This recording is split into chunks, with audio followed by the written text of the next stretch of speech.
Watercolor paint and watercolor paintbrushes have to be used carefully and the right way so they last for all students.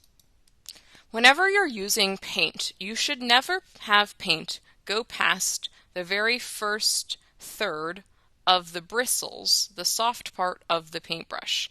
If you have paint all the way up to the metal part, something has gone very wrong. That is not how paintbrushes are meant to be used. In this case, if I was using this paintbrush, I would want to gently swirl along the edge of the color I want to use. I always go by the edges because that's where the paint clings and it's the closest to the surface, so I can get just the right amount very carefully without oversaturating the brush and risking getting paint into the metal part, which would cause the paintbrush to wear out faster. Then, with my color, I can use it to paint. This paintbrush is called a round paintbrush, meaning I can get wide lines, or if I hold the paintbrush carefully, I can get very delicate thin lines as well.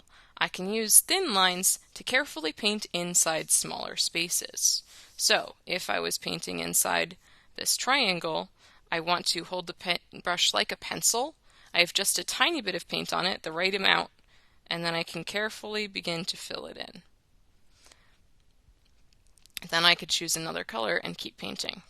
Depending on what school you're at, we may have other paintbrushes available, like this paintbrush, but again, I should only ever have paint on the very tip of the paintbrush. Paint should not go to the back of the brush. That's not how it works.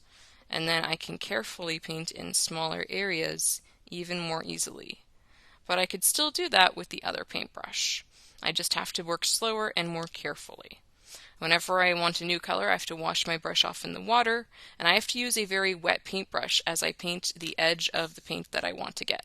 If my paintbrush isn't wet, the watercolor won't work. It's called watercolor for a reason.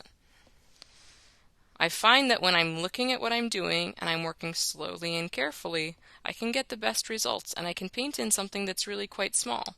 If I zoom out, you'll see that this is really a small area of the paper, and I can do that by slowing down, watching what I'm doing, and following the directions with our supplies.